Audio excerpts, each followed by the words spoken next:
Good evening, everyone, and welcome to the Environment and Planning Committee meeting of Tuesday, 14th of June, 2022. Apologies that we're a few minutes late. That's my fault. I was running a bit late, held up at work.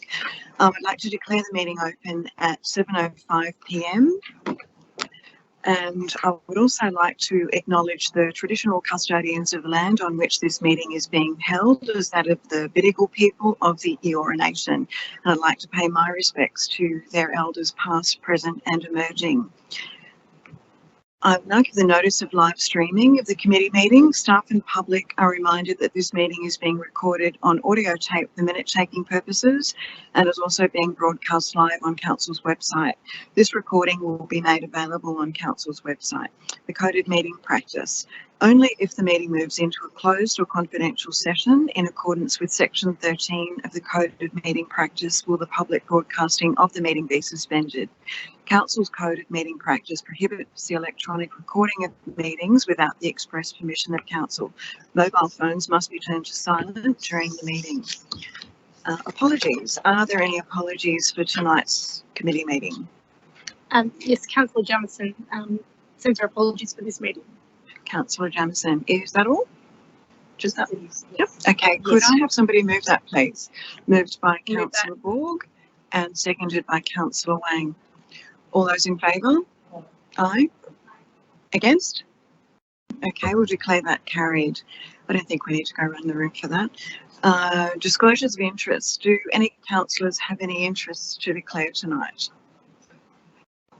No? Okay, we'll move on to the next item on the agenda, which is public participation on items on the agenda, and I believe we have one speaker registered for tonight's meeting, and I would like to remind that speaker that speakers have a 3-minute time limit. The first sound you hear indicates that you have 1 minute remaining. At the second sound, please conclude your comments. And tonight's speaker is Mr. Aaron Sutherland, who is speaking on ENB 015-22, the planning proposal PP 2022/0001 9 Gloucester Road, Message, and I'll respond to you as soon as possible. Thank you. Sorry, what was that? Oh, that's okay. Is Mr. Sutherland speaking in person or is he online? Oh, okay. Thank you, Mr. Sutherland. If you're there, could you please begin your address to the committee? Yes, good evening, Chairperson. Can I just confirm that you can hear me? Yes, we can hear you. Thank you. Wonderful. Sorry, I had a second phone call coming from the council line a moment ago. Good evening, Chairperson and councillors. My name's Aaron Sutherland. I'm the consultant town planner for this planning proposal and also for a concurrent development application that's also under assessment by council at the moment. The site has been the subject of an extensive master planning process since 2015, and that master planning process informed a site-specific planning proposal for new planning controls, which were implemented last year as an amendment to the Hurstville LEP, as well as a site-specific section 8.3 of the Hurstville DCP. The concept that was prepared for the site, which underpinned that planning proposal by Turner Architects, included the residential flat building at the northern end of the site on Gloucester Road, as well as a minimum 0.5:1 FSR commercial component along the Forest Road frontage and also the corner of Forest Road and Gloucester Road. However, since the gazettal of those new controls last year, some months later, they were replaced by the Georges River LEP, which has resulted in an anomaly whereby the B4 mixed-use zone no longer permits residential flat development on the site. And what this means is that the vision that was intended for the site under that earlier plan proposal can no longer be delivered. So this planning proposal is essentially just to correct an anomaly that's occurred as a result of that gazettal and to allow the fulfilment of that vision that led to that master planning process and planning proposal last year. So we commend the council assessment report to you and thank the staff for their assistance, and I'm happy to answer any questions that you may have. Thank you, Mr. Sutherland. Okay, we will move on to our next item now, which is the confirmation of minutes from previous meetings, and that is the meeting held on the 9th of May 2022. So if I could have a motion to adopt those minutes, moved by Councillor Borg and seconded by Councillor Wang. Thank you. Do we need to go around the room for this? Are we doing all those in favour? Yeah, I think this is pretty straightforward. So we'll, all those in favour? Anyone against? Aye. Is that Councillor Chegg? Are you online at home? Yes, I am. I'm Oh, for, okay, I'm sorry. for the. Yep, great. Okay, so all those in favour, that I don't think there was anyone against, so we'll declare that carried. And we'll now move on to our committee report, which is ENV 015-22, the planning proposal for 9 Gloucester Road, Hurstville, request for gateway determination. I'll move the recommendation, Madam Chair. Thank you. That's being moved by the Mayor, Mayor Catras. Is someone willing to second that? Yeah, I'll second it, but I do have an amendment. Okay, thanks, Councillor Marnie. Do you want to provide us with your amendment now, or shall I ask council officers to give us a bit of background on it first? I can just be quick with this. Okay. The public exhibition period in the agenda is just 10 days, and I think it's not sufficient. I think it should be the 28 days, which is fairly normal for this sort of thing. So if we could maybe amend that to read 28 days and not 10 days. And the director has the paperwork, I think. Thanks, Councillor Marnie. Now, I have actually a copy of your amendment here, so it would become Part E, which would be that council write to the DPE requesting that the planning proposal be placed on the public exhibition for 28 days. Is that what you would like? That's fine, thank you. Did you want to speak to that amendment at all? No, thank you. Okay. Mayor Catras, did you want to speak on this, or shall I ask? I think we can ask the director to actually address this. Thanks. I thought we were going to hear from Ms. McMahon. Thank you. 10 seconds left. A planning proposal was originally lodged back in 2015 for this site. The site was... Your recording has reached its maximum length. To end, press hash. To cancel, press star. To listen, press 1.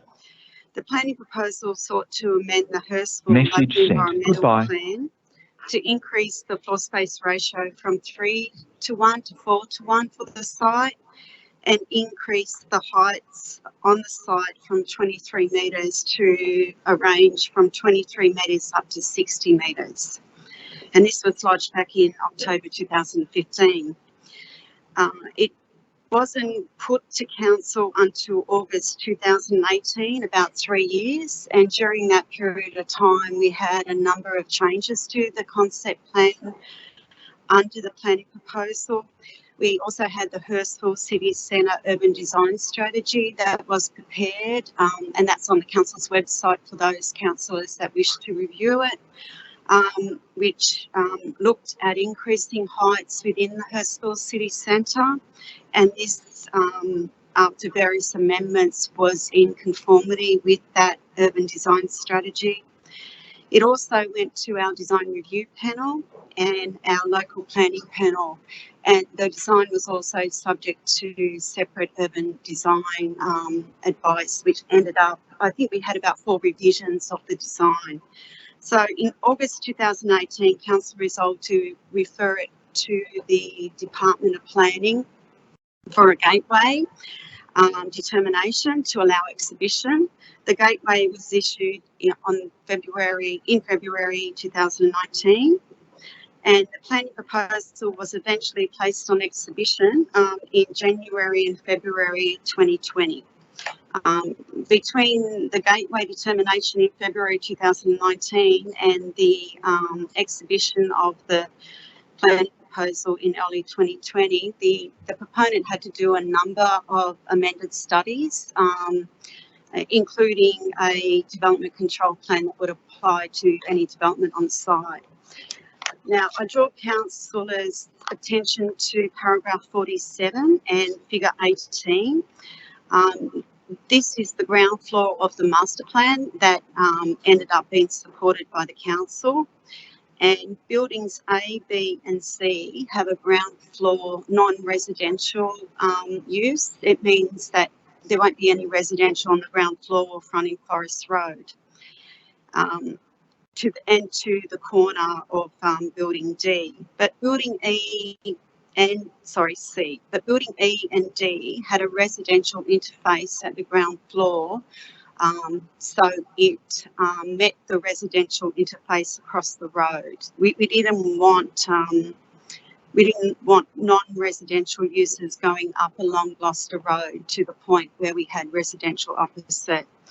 And as well, at that time, the planning proposal did comply with the non-residential floor space that was required in the Hurstville Centre. So it went on exhibition, as I said, in early 2020. The planning proposal was supported by a voluntary planning agreement.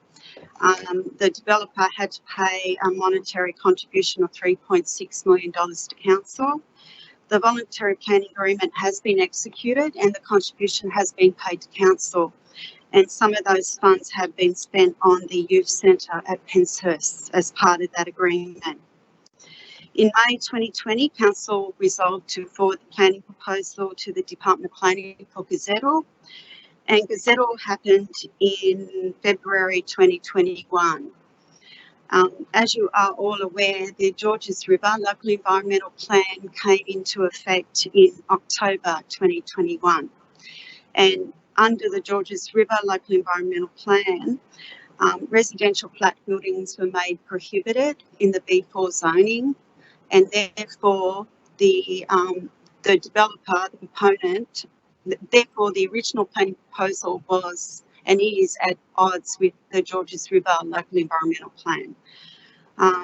As well, clause 6.13 of the Georges River LEP does require that the ground floor in a B4 zoning, a mixed-use zoning, have a non-residential use. It basically was an oversight, and the overlap between getting the original planning proposal gazetted and the Georges River LEP that was lodged with the department back in June 2020, not being gazetted until October 2021.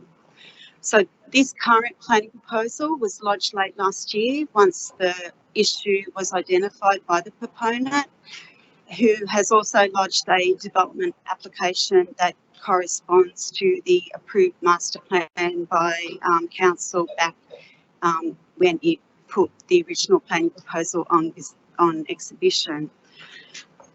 So what you see before you is to fix up an anomaly that happened because of the overlap between the change to the Hurstville LEP and the gazettal of the Georges River LEP. It doesn't change floor space, non-residential floor space, any height or bulk of the approved development. Thank you, councillors. Thanks, Ms McMahon. And that was a very comprehensive report. Thank you very much for that. Do any of the councillors have any questions? Yes, through the chair, thank you. Ms McMahon, I'm looking at the figure 18, and I note that it is a master plan. I just can't recall, maybe you can refresh my memory. I actually do like the master plan. I think it's working very well, and you've given us a detailed response to what these changes are. But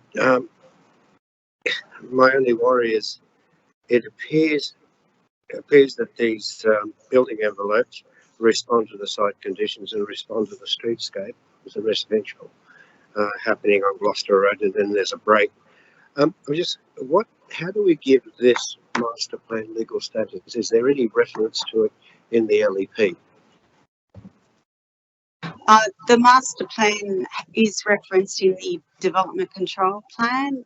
We can't reference a master plan in the local environmental plan unless we have the state government approval. But the master plan is referenced in the local environment, in the DCP, and also the development application that has been lodged currently before council corresponds to the approved master plan. So the proponent is proceeding with the approved master plan form and layout. Thank you. Thank you, Ms McMahon. Any further questions or discussion? Did anyone want to speak towards this motion? Would anyone like to speak against it? I just have a question, Chair, if I may. I'm pretty supportive of Councillor Marnie's amendment. More time for people to make contributions is obviously for the best. I just wanted to ask the staff if there's any, I know some of these things have timeouts and people end up going to court. I just wanted to just confirm that there's no risk. We're not exposing ourselves to any risk by extending the consultation period. Okay, through you, Madam Chair, to Councillor Tegg. That is a good question, Councillor Tegg. There is one issue of the risk is that there is a development application that is under assessment, which is referenced in the report in paragraphs 54, 55, 56. That development application is a state significant development, so we are not the planning authority. The authority is the regional planning panel. And of course, the department are in the process of trying to streamline and move those applications through the system quite quickly. The requiring the notification, whether it's the 10 days or the 28 days in the process we need to follow with the planning proposal, may put some pressures on that, will put pressures on that time frame.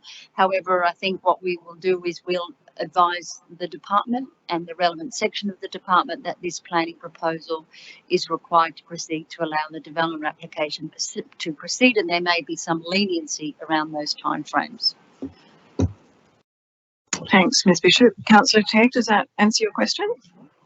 It does. Thank you, Chair. Thank you, Director. Thank you.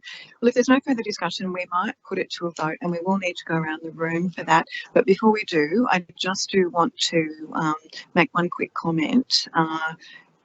When this has come to council previously, I haven't supported it because I didn't support the scale of it. I'm not going to, I understand the content of the report, that we're not actually changing the configuration or anything like that. I understand that it's an adjustment or a correction, how we'd like to phrase it, but just in the interests of consistency, I will be abstaining, and that is just my personal position, and I just wanted to put that on the record before we take the vote. Thank you. Councillor Borg. For the motion. Councillor Marnie. For. Councillor Tegg. For the motion. Councillor Wang. For the motion. And we need to record All votes. All votes. Mayor Cuttress. Sorry, we need to record the sorry. mayor's vote. Sorry, Mr. Mayor.